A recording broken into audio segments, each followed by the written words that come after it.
Ya udah, jadi kami main sama Silham tuh berdua kan. Di depan anaknya lagi pala di pelaminan sunat itulah.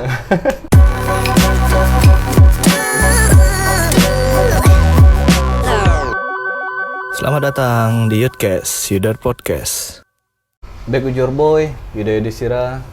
Nah, hari ini kita udah kedatangan salah seorang pemain freestyle football nih dari Medan. Bisa dibilang nih, abang nih living legend juga deh nih. Itu ya. Dari awal-awal freestyle football di Medan, abang inilah yang termasuk menggerakkannya di kota Medan. Udah ada di sini Bang Abbas. Yes, Abbas. Abbas dari 360 Degree ya Bang ya? Yap, betul. Abang dari 2006 udah main ya Bang? 2008. 2008. 2008 itu abang langsung main sama 360? Enggak, jadi 2008 ngeliat video ya biasa dulu lihat di YouTube juga. Cuman belum seheboh sekarang gitu kan. Iya. Lihat di YouTube ini ada iklan salah satu produk gitu kan masuk ke Indonesia. Keren juga main bola ini gitu kan. Jumpa kawan orang Jogja. Gitu juga sehobi ya, awalnya gitulah ngobrol dari pada masa itu masih Facebook. Belum main Instagram gitu kan. Nah. Facebook. Jadi waktu 2008 itu abang, tapi pada dasarnya abang memang suka sama bola? Suka, jadi memang suka sama bola. Jadi dulu aku sempat main bola lapang hijau, konvensional lah ya. Bola besar? Bola besar, terus main futsal. Jadi ceritanya aku nih kan, seleksi itu nggak pernah tembus. Seleksi bola lapangan besar nggak tembus. Futsal gitu juga, ya kan. Mungkin karena badan kecil ya kan, walaupun sebenarnya nggak masalah. Messi kecil ini ya kan. Futsal kan rata-rata pun kecil. Iya, cuman memang ya mungkin nggak di situ ininya kan. Terakhir kebetulan jumpa freestyle ini, jadi wah, keren juga nih. Terakhir tertinggal itu futsal sama bola itu besar. Jadi lebih serius iya, freestyle. Sekarang lagi lebih ke freestyle. Cuma kan tahun 2008 kayak gitu nyari-nyari video di YouTube pun nggak gampang juga kan? Iya, nggak segampang sekarang lah kan. Untuk ngakses YouTube kan payah kan pada masa itu kan? Warnet lah. Jadi apa? Warnet ya. Time di warnet lah ya. Warnet, cuman nggak sampai ambil paket satu malam. Nggak sampai paket malam Bang? Iya, enggak. Jadi pada masa itu siapa yang abang tengok tuh untuk dulu, referensi? Referensi aku dulu itu namanya Name the Man. Jadi dia masuk iklan itu di salah satu produk rokok Indonesia, ya kan? Masuk dia tahun 2008 tuh berapa gitu kan? Oh, dia iklan di Indonesia? Indonesia, sama si Pale, berdua tuh orang itu. Dua Pale sama Name the Man. Cuman aku fokusnya lihat si Name the Man ini, asik aja kok, bola bisa lengket-lengket di kepala gitu kan. Aneh aja aku rasa. Nah, dari situlah awalnya. Penasaran, cari-cari. Jadi yang abang tonton di YouTube video dia? Iya, Name the Man, dia kompetisi, dia filming buat latihan gitu. Itulah yang ku tonton. Jadi abang latihannya tuh, abis itu udah siap abang nonton nih warnet, latihan di rumah? Latihan rumah. Sesekali latihan dulu ke Unimed. Di depan stadion Unimed tuh sering kali setiap hari itu latihan. Setiap hari latihan, pulang kuliah latihan. Pulang kuliah latihan sendirian. Sendiri. Berarti abang kuliah bawa bola gitu? Bawa bola? Yeah. Pulang langsung dari kampus langsung ke Unimed. Tapi kan nginget triknya agak-agak susah tuh Bang. Karena kan abang nonton dari warnet. Iya. Harus betul-betul abang ingat di kepala ya kan? Iya. Touching-touchingnya di mana aja. Jadi memang ya itulah tantangannya, latihan sendiri kan. Dulu aku kebetulan memang latihannya atau tidak sendiri. Lihat dari YouTube itu. Berarti pure otodidak? Otodidak. Ternyata trik-trik yang dia buat itu ada namanya semuanya. Nah, dari situlah mulai aku explore lah ya. Searching lah trik freestyle football itu apa gitu.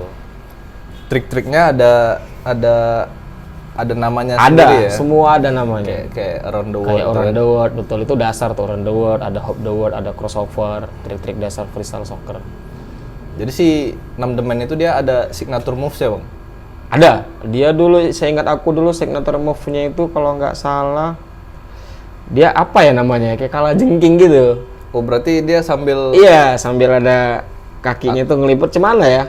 Ada kayak kalajengking gitu lah, tapi dia punya signature move si Nem The Man itu. Punya dia sendiri. Punya dia sendiri. Jadi kalau misalkan abang tuh kan waktu itu udah latihan nih. Kepikir waktu abang bikin 360 degree itu kepikiran sendiri atau misal jumpa kawan nih yang sefrekuensi? Jadi ada kawan dulu di satu kampus, namanya Oji. Dia senang futsal juga kan. Main futsal aku tetap main futsal, cuman nggak jebol seleksi kan kalau untuk ikut kompetisi-kompetisi. Cuman kalau fun futsal tetap main. Jadi Oji ini ya dia aku aja. Jadi sama dia lah aku buat nama 360 degree itu. Jadi namanya itu 360 degree itu kan artinya 360 derajat tuh kan. Jadi kaki kita itu harus memutarin bola lebih cepat dari bola. Itulah namanya 360 degree dari trik paling dasar trik freestyle ATW round the world. Nah. Jadi berdua nih abang bikin berdua sama Oji. Jadi sama Bang Oji itu abang memang visi misinya itu untuk melebarkan dunia freestyle nih di sini gitu awalnya coba-coba lah, yuk kita buat komunitas yuk gitu kan. Ya biasa lah, anak muda cakap-cakap ini ya kan. Terakhir ya kita coba-coba, ada yang minat kita ajak ngobrol, go join gitu. Awalnya kayak mana tuh bang cara menarik minat orang main dulu nih di misalkan di lapangan Unimed gitu, main ditengok orang kan? Betul. Latihannya di tempat umum latihan ditengok orang, gini main bola apa nih kan? Sundul-sundul segala macam. Dulu kan trik kita juga masih terbatas dulu kan. Terakhir ada yang minat dan awalnya sih ring 1 lah ya. Kawan-kawan dulu diajak. Yang dekat-dekat dulu ya. Iya, dekat-dekat dulu yang diajak. Dia ikut main kawan-kawan main futsal lah. Ayolah kita buat gini. Ya nggak tahu sekarang ya lama kelamaan kok ini kan semuanya tertarik gitu kan. Ya udah kita fokusin di situ. Jadi waktu 360 degree itu udah sempat berapa banyak tuh anggotanya bang? Dulu kita rame, dulu sempat sampai ada 20-an lah. Cuman kadang-kadang ya namanya komunitas ya 20-an terdaftar, nanti ngelatihan berapa orang gitu kan, biasa lah ya. Ya gitu, sempat rame. Tapi kan abang sempat juga ikut-ikut kompetisi kan dulu kan? Sempat ikut kompetisi, sempat ikut. Yang aku bilang tadi Bang Abbas ini dia juara. Nah itu dia waktu event apa tuh bang? MIFO 2012 di Jakarta. Itu dia skala internasional sebetulnya. Internasional. Jadi dulu kan freestyle itu kan di Indonesia, ini cerita sedikit tentang kompetisi ya. Memang lebih senior dari aku sih ada freestyler, tapi di Jawa kan. Kompetisi belum terlalu inilah ya, belum terlalu wah lah. Jadi nggak tahu, kemarin ada event organizer, memang dia IO-nya olahraga buat kompetisi open. Jurinya itu dari luar semua. Jurinya Nem The Man itu, yang idola aku itu. Yang abang tonton yang di warnet itu. Ya kan, yang aku tonton. Nem The Man, ada PWG itu sampai sekarang juga luar biasa, masih eksis. Satu lagi Tokura. Tokura itu baru juara dunia di Italia, itu dari Jepang. Orang Jepang. Tokura. Dia baru juara dan dia ngejuri di Indonesia kan. Jadi ikut kompetisi ya alhamdulillah dapat 3 nasional. Juara 3 bang nasional pada waktu itu. Iya, pada waktu itu juara 3 nasional. Jadi waktu kompetisi itu abang udah ada gerakan signature abang? Aku belum berani bilang sih, cuman gini, aku belum pernah ngelihat freestyler yang ku tonton buat gerakan ini. Nah, jadi perasaan hanya aku nih, baru aku yang buat. Jadi aku juga nggak berani bilang itu signature move abang. Signature move, cuman aku belum pernah lihat ada freestyler buat itu. Jadi aku buat itu. Jadi memang salah satu trik andalan gue ya itu kemarin. Mungkin itu juga kali yang bisa buat menang ya. Makanya mungkin karena pun sama judgesnya belum pada ditengok. Iya, bisa jadi. Oh, ini berarti dia bisa signature move jadi. Dia nih gitu. Tapi kan abang sendiri udah kemarin kan udah sempat jadi judges juga kan untuk freestyle football. Iya, jadi maksudnya sebelum kompetisi juara itu. Enggak, setelah dari situ? Udah ya, setelah 2012 terbentuklah ada namanya Federasi Freestyle Football Indonesia, IF3 namanya. Mungkin bisa dilihat di Instagramnya, Indonesia Freestyle Football Federation. Itu di 2015 kalau nggak salah. Terus dikasih kepercayaan ngejuri 2016, ngejuri 2017, sampai juri nasional, perwakilan kualifikasi Indonesia untuk kejuaraan dunia. Itu dia kejuara waktu yang abang juriin itu acaranya internasional juga? Nasional, cuman kualifikasi untuk internasional, untuk kejuaraan dunia. Oh, berarti untuk kualifikasi Indonesia lah. Disaring di sini dulu. Iya, disaring. Jadi kan ada beberapa negara kan yang buat. Jadi Indonesia buat, Red Bull, nah itu. Jadi kalau misalkan ngejuriin gitu bang, itu penilaiannya berdasarkan apa tuh bang? Jadi semua ada kompetisinya. Ada regulasinya semua. Jadi kan federasi dunia kan juga udah ada. Iya. Jadi ada WFFA ya, federasi dunia. Betul WFFA. Jadi semua tuh di situ ada regulasinya. Penjurian segala macam ada semua di situ. Jadi itu sama semua. Sama. Regulasi sekarang penjurian semua sama. Berpatok sama rules dari WFFA itu. Iya. Itu kayak mana dia penjuriannya bang? Kalau kompetisi? Jadi ada macam-macam. Mungkin aku bilangnya mungkin ada salah satunya ada yang difficult tuh tingkat kesulitan tracknya, terus kontrolnya gimana, terus overallnya gimana, terus executionnya gimana. Itu semua ada penilaiannya. Jadi dia itu kompetisi ada kelas-kelasnya? Kelas atau rata aja gitu? Jadi rata aja sih. Kalau kelasnya mungkin ada ini ya. Kalau kita di Indonesia ada yang pemula, ada yang open. Kalau open tuh kayak free for all lah ya? Iya. Jadi yang open itu yang pemula boleh main gitu. Cuman kalau yang udah senior masuk ke pemula nggak bisa.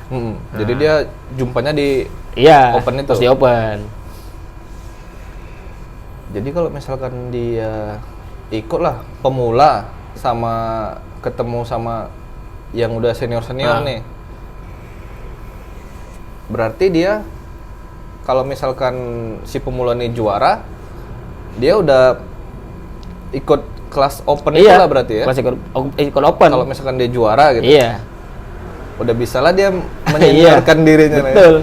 Cuma nanti di next berikutnya dia nggak bisa lagi masuk ke pemula kan? Langsung dia nggak bisa balik ke pemula lagi. Itu. Jadi dari tahun selama pandemi ini kosong lah kegiatan ya bang ya? Pandemi kegiatan apa nih? Kegiatan kami di sini. Kalau kami di sini ya latihan lah, masih latihan. Siapa yang bisa ada waktu latihan. Kalau untuk event ya belum ada lah. Kalau event paling kemarin tahun lalu adalah 2020 bulan 8 masa pandemi itu ada acara peletakan batu pertama Sumur Sport Center itu yang di Kuala Namu. Itu pun masa pandemi itu. Itulah paling ada event kemarin. Oh terakhir ada bulan 1 atau bulan 2 tuh di final Patumba. Main orang abang situ? Main. Ngisi acara di biasanya kalau kayak gitu bang, abang sendiri atau mereka minta perwakilan 360 gitu? Oh adalah panitia yang hubungin kita kan. Maksudnya kan dia maunya abang aja yang main atau aku mau ngundang 360 nih, terserah lah siapa aja yang mau biasanya terserah sih, gitu. biasa terserah. Berarti dia aku mau ngundang 360 aja gitu, 360 degree. Kayak gitu. Jadi selama perkariran abang dunia freestyle nih ya kan, event yang paling berapa kayak mana bilangnya? Kan ada tuh pasti event atau kompetisi yang paling berkesan lah sama abang itu. Kalau kompetisi ya itulah ya, namanya kompetisi mungkin paling berkesan yang 2012 itu ya kalau kompetisi. Yang jumpa kan sama si 6 The Man itu? Iya. Terus momen yang paling aku ingat 2012 aku dijuriin sama 6 The Man, 2016 aku satu panggung juri sama 6 The Man. Satu deretan. Itu juri. Rasanya wah gila ini. Ya kan? Siapa juga yang enggak ini kan? 2016 itu nama acaranya Tavisa. Tavisa itu acara internasional di Ancol. Pesertanya kalau freestyle itu ada dari Malaysia, Thailand, sama kita Indonesia.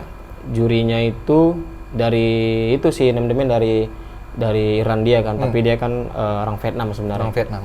Jadi ya udah aku satu barisan lah sama dia gitu. Ibaratnya kalau misalkan anak-anak bandnya sepanggung lah. Iyalah, sepanggung lah. Sama suhunya ya kan. Ya kebanggaan tersendiri lah. Itu malam payah tidur lah. Waduh. Sampai tengok gini kan.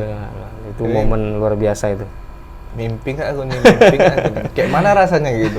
Aku belum pernah pula satu panggung sama idolaku. Ya itulah syukurnya, terima kasih lah kan sama federasi gitu kan, masih kasih kepercayaan. Dia juga ya buat federasi bukan kerjaan gampang kan. Ada salah seorang freestyler juga, dialah yang bekerja keras buat federasi itu di Indonesia. Dialah yang ngundang-ngundang juri-juri luar, dialah yang ngundang tuh dengan segala budgeting ya segala macem lah ya kan, dari mana cari sponsor gitu. Ya udah satu panggung sama Name the Man. Kalau momen perform paling aku inget dari sekian banyak, paling isi acara di acara sunatan. Itu yang paling aku sur rasa. Acara sunatan? Iya, jadi di Medan tuh. Kayak mana tuh? Jadi nggak tahu kenapa dia telepon kan? Nggak tahu, nggak ada cerita. Tahu acara ini anakku mau sunat, katanya anakku pengen nonton, pernah lihat latihan katanya. Ya udah, jadi kami main sama Silham tuh berdua kan. Di depan anaknya lagi di pelaminan sunat itulah. Memang anak orang ini kan, tajir lah ya kan. Di daerah mana lupa aku di Medan nih. Di rumahnya acaranya? Di rumahnya acaranya, dibuat acara besar gitu kan. Mainlah depan anaknya. Aduh, kalau itu acara sunat, anak main ya kan. Bertandem tuh bang, berdua? Berdua sama Ilham. Berapa lama tuh bang? Perform ya? Kalau perform kami sih nggak paling lama 10 menit gitu kan. 10 menit? 5 menit, 7 menit gitu. Habis itu kesenangan lah anak tuh ya? Ya gitulah. Dia yang pengen ada main bola gitu kan. Berarti itulah tadi, hasil dari abang latihan-latihan di tempat umum ya kan? Iya. Untuk gitu juga. Black campaign lah itu.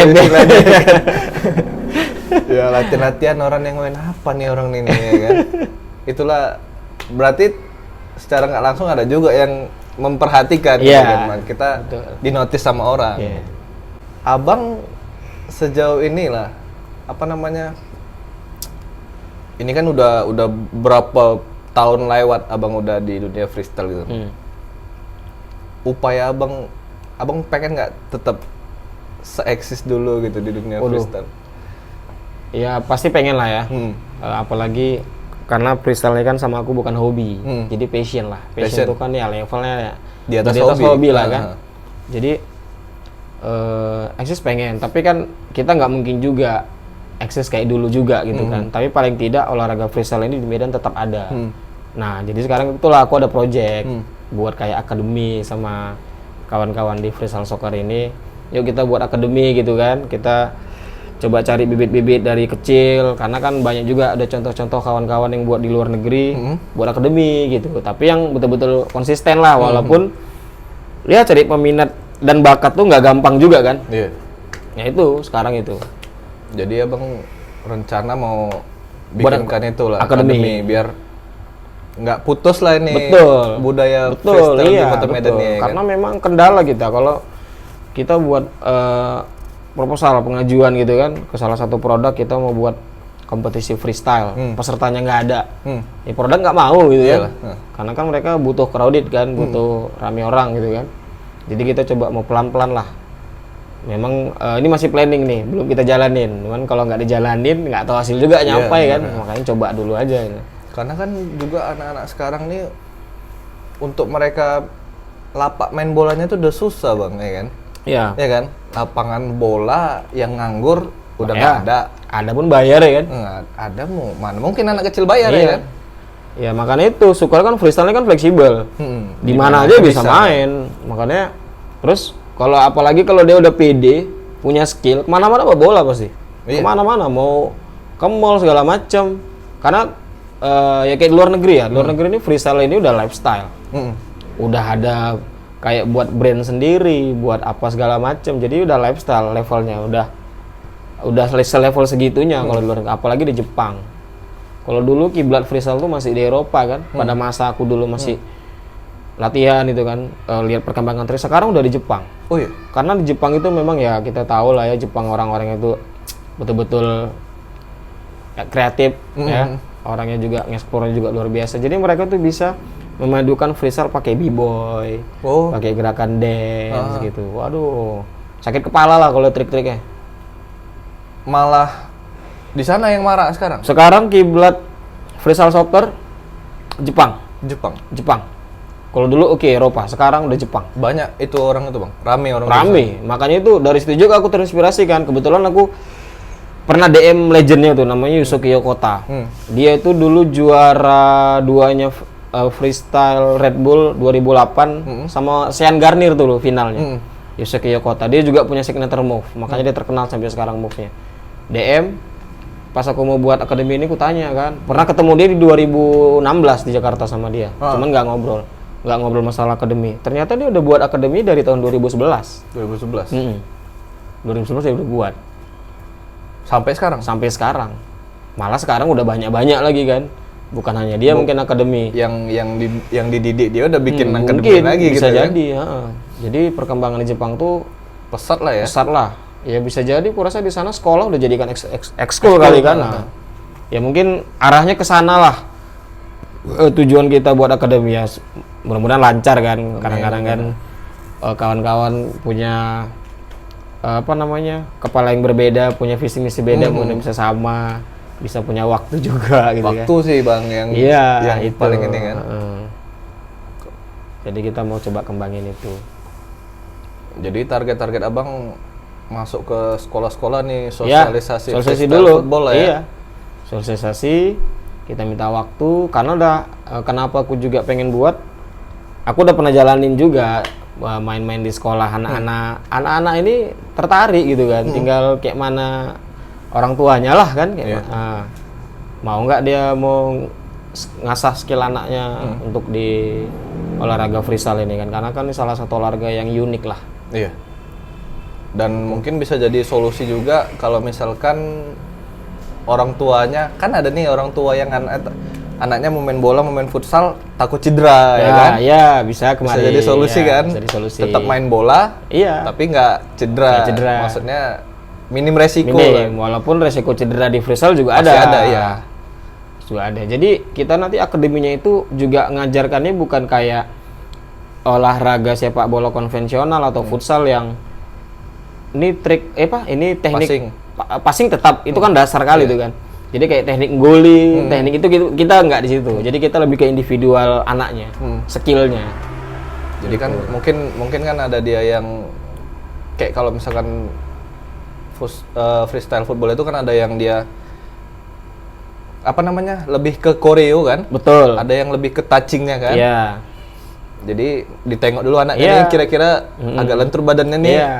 Fokusin ke situ gitu. Iya, jadi itulah tujuan kita. Apalagi kan nanti kalau ada kondisi udah normal lagi kan, Covid udah hilang kan, acara-acara pasti anak-anak itu orang tua pasti seneng lah anak-anak nampil di depan umum, dia jadi punya percaya diri, ada prestasi kan, pasti orang tua senang, pasti orang tua setuju lah. Nah itu tujuan kita sih itu. Jadi tujuannya itu lebih meningkatkan percaya diri si anak lah untuk bisa tampil di depan umum. Freestyle sekarang secara keseluruhan di Indonesia lagi sepi atau cuman di Medan aja Bang? Kalau secara keseluruhannya sih nggak sepi, di Medan aja sih. Maksudnya event-event apa kompetisi itu tetap jalan di Jawa-Jawa sana? Jawa tetap jalan. Pandemi gini tetap jalan. Ada yang, tapi semua serba online ya sekarang, serba online. Apalagi nih sekarang ada persiapan kejuaraan dunia kan, Red Bull Freestyle Soccer. Itu kejuaraan dunia dan sekarang kayaknya belum tahu nih online apa enggak. Tapi tahun lalu online. Kita udah dapat ya? Udah itu ya? Udah. Bang Abbas selama Abang main freestyle nih kan. Ya kita kan manusiawi, nggak muluk-muluk. Ujungnya kan pasti kita ingin mendapatkan apa yang udah kita maksudnya udah kita tuang ya. Ya. Jadi selama abang misalkan dapat invitation nih, bang, tolonglah isi acara di sini, acara di sini. Yang paling sepadan menurut abang apanya? Apa gimana namanya itu ya?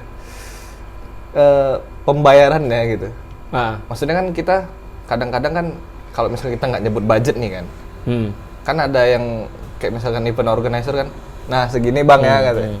Karena awak sebagai sumber daya manusianya kan kadang-kadang mikir, ih kok segini gitu ya? Kok kayak gini nih gitu. Cuman kan nanti mau ngomong, nggak enak nih, sok kali atau kayak mana. Padahal kan seharusnya hak kita juga gitu kan. Sejauh ini yang paling puas abang main ada tuh bang? Ada, jadi yang paling enak itu kemarin ada kebetulan dapat rokok, mak telepon bah. Dapat rokok kan, roadshow ada sekitar 23 kota. Event rokok? Iya, event rokok kan, di 23 kota atau 21, tapi 20-an lah. Jadi satu titik itu dibayar, ini dibilang angka lah nih ya. Ya terserah kalau mau sebut. Dibayar lumayan. Dibayar lumayan tapi profitnya dikit gitu kan. Tapi kita standby kita dikasih buka stand gitu kan, promosi. Jadi itu sih event yang paling enak lah, kita jalan-jalan gitu kan, kasih duit gitu. Maksudnya paling menyenangkan lah itu ya? Iya, paling menyenangkan lah itu. Performnya nggak banyak, tapi budgetingnya lumayan. Lumayan. Sambil jalan-jalan ya kan. Itu emang ya enak juga tuh memang gitu. Kami pun, aku dulu pernah tuh main kan, disuruh manggung nih, rupanya waktu giliran kami manggung, ada orang pemerintahan nih mau speech dia, mau pidato. 2 lagu main di-cut. Loh. Janji 8 lagu minimal. Iya, senang lah kami. Abis itu, bang kayak mana nih? Lanjut? Enggak, udah siap bang. Di-cut kenapa? Di-cut karena dia mau pidato. Oh, mau pidato. Abis itu kan mikirnya kan, mungkin main lagi abis nih. Rupanya setelah selesai dia pidato, enceng acaranya. Siap. Dibayar full ya? Dibayar full. Wih, pulang apa nggak makan? Iya. Makan pinjau ya kan? Ya gitulah apanya ya. Ada serunya juga lah. Iya. Pengalamannya dapat ya kan? Di awal-awal dibayar pakai nasi pun pernah bang. Tapi memang kalau misalkan passion kita pun bisa penghasilan mengikuti dari situ pun senang juga ya kan? Iya senang, cuman memang kita kan lihat juga kan, ini freestyle kan di Indonesia kan belum terlalu, jadi kan kita nggak bisa berharap lebih tinggi. Jadi intinya yang penting olahraganya ini jangan hilang aja, terutama di Medan itu aja lah. Kalau masalah itu kan tinggal ngalir sendiri itu kan. Mengikuti dia. Ngikutin itu. Ya kecuali mungkin di musik ya, kalau musik mungkin kan udah ada sekolah musik, dia bisa matok harga sekian kan. Harapan abang. Tadi kan kutanya kan upaya bang. Ini harapan abang nih buat orang-orang supaya freestyle di Medan itu tetap berjalan. Gitu. Ya jadi kalau harapan aku gini, khususnya bagi kan orang-orang nih yang nonton aku kan mungkin masih sekolah SMA atau nggak kepikiran ada freestyle gitu karena kan memang jarang sekarang kan. Jadi harapannya kalau supaya bisa tetap eksis ya freestyle di Medan, ya otomatis ayo join ke kami, join kita punya akademi, mungkin bisa dilihat di Instagram aku atau di Instagram Menbolata namanya Menbolata, nanti bisa DM aja atau WA, ya nanti kita bisa ngobrol lah. Ya harapan itu terus atau kalau mungkin yang nonton punya anak kecil gitu kan, mungkin SD atau SMP. Yang mau kita ajari latihan, ayo, karena goalnya kita itu supaya anak itu bisa bakatnya itu paling tidak bisa nampak terlatih nih, dia punya bakat atau enggak, dia bakatnya apa gitu kan, karena boleh dilihat di luar sana itu anak-anak kecil sudah main freestyle, dia bisa ikut kompetisi, dia bisa perform, nampil di depan umum, dia pede, itu sih harapannya itu, ayo join ke kita. Gitu. Jadi harapan Bang Abbas tuh semoga freestyle di Medan tetap jalan terus sampai ya bergenerasi-generasi lah Bang ya. Itu harapannya.